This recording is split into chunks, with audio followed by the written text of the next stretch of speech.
This ancient Greek civilization read aloud is called All for Sparta. Listen to this read aloud about a boy who lived in the city-state of Sparta to find out how, on his 7th birthday, his life was changed forever. Let's take a look at our ancient Greek civilization chart. We have learned many things about their jobs, religion, and contributions. You may remember learning about how the high Greek mountains split Greece into lots of little valleys and how a city in each valley became its own little nation. We refer to these today as a city-state. Because the Greeks were divided geographically, they did a lot of things independently of one another. Remember, a city-state had its own government and its own rules, but the Greek city-states still shared the same language. These Greek city-states were highly competitive and they would only work together in an emergency. In our last read aloud about the Olympic Games, we did learn that they would put aside their differences in order to participate in the grand competition to honor Zeus and the other gods. Today we will listen closely to find out more about the city-states of the ancient Greek civilization. Let's take a look at some vocabulary words in our read aloud today. The first word is conquest. The act of conquering or taking over something or someone, a win. Let's use this word in a sentence. Long ago, some kings made conquest after conquest to expand the areas they ruled. The next word is council. A group of people chosen to look after the interests of a group, town, or organization. Let's use this word in a sentence. Judy wanted to be on the student council so she could help plan the activities at her school. And the last word, self-discipline.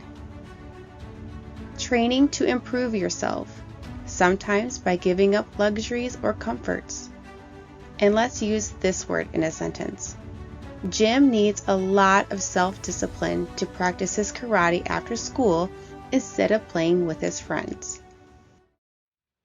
Let's begin our story.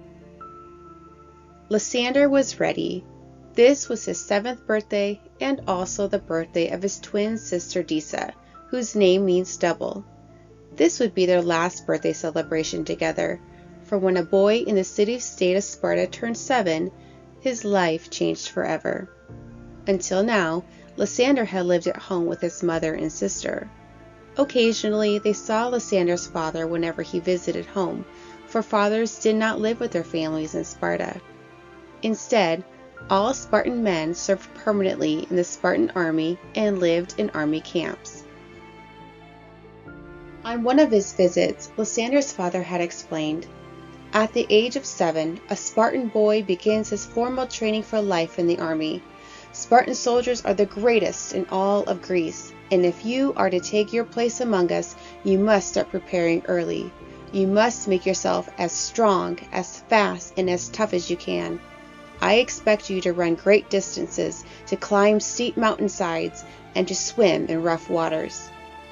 Leander's father went on, "When I can, I will spend time here and show you how to use a sword and a spear and how to wrestle and box, although you will be trained completely in these and other fighting skills after you join the other boys in the army training camp.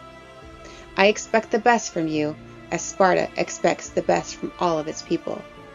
Can you imagine having a conversation like this with one of your parents?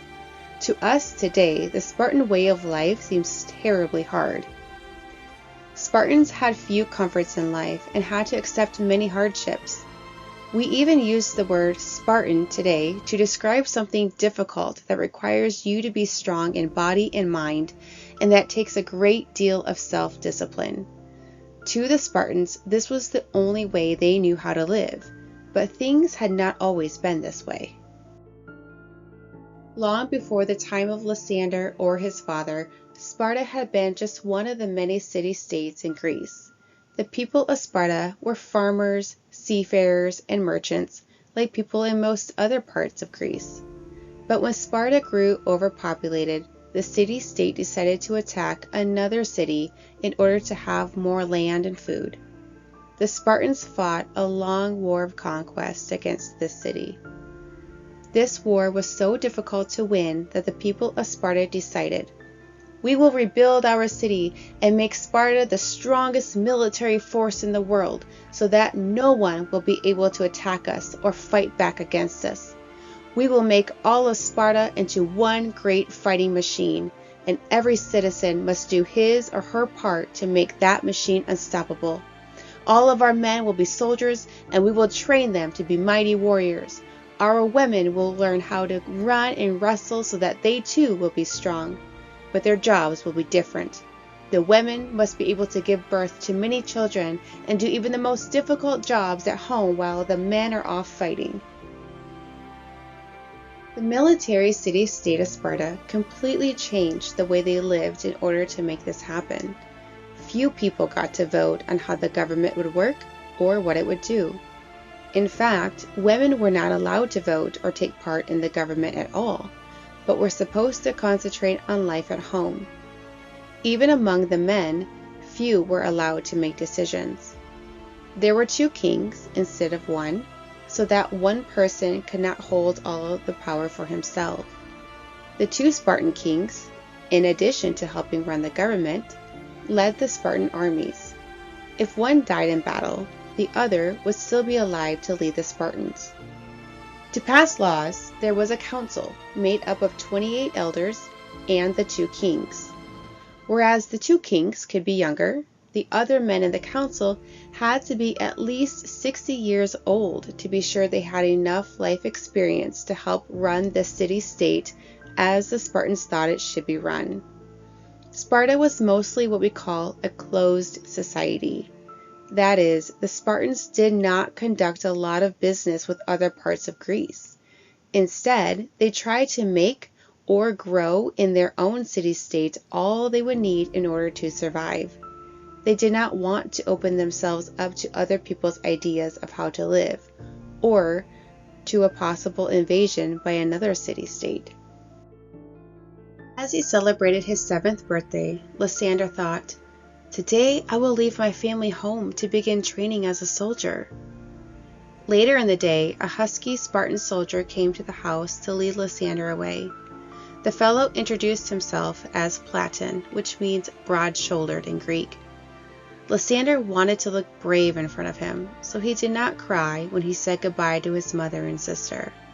Still, when his sister Disa whispered, "I will miss you," he whispered back, "I will miss you too." As Leander marched off with Platon, the soldier told him, "Your father and I served together in a war. In fact, he saved my life. So when I heard his son was going to join us, I requested the chance to bring you to your new home."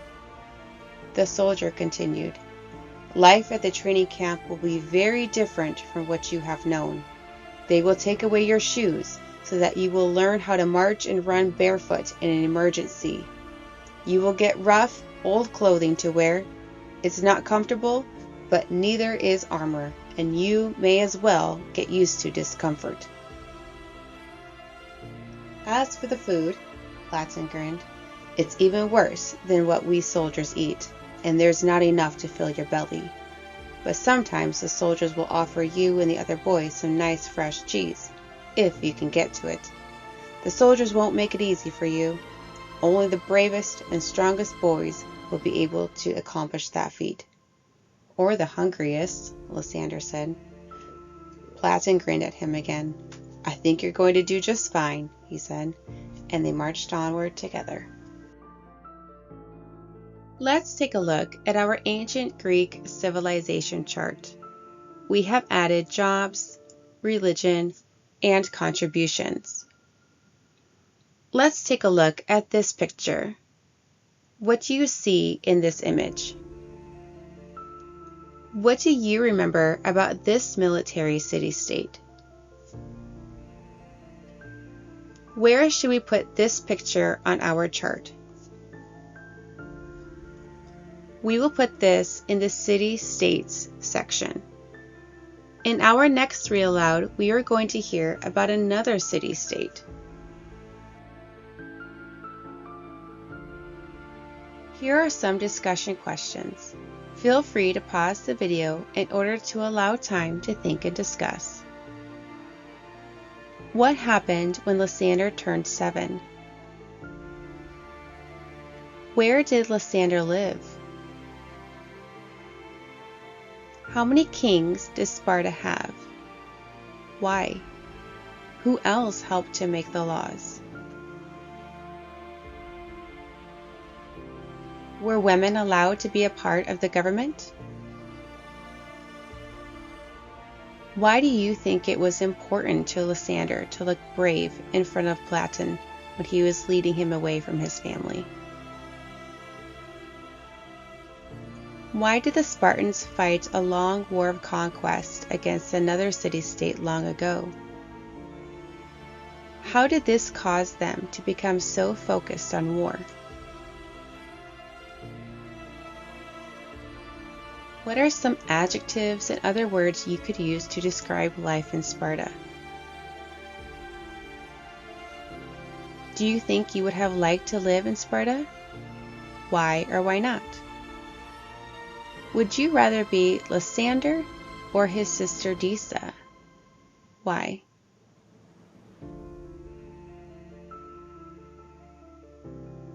Do you know anyone who is in the military?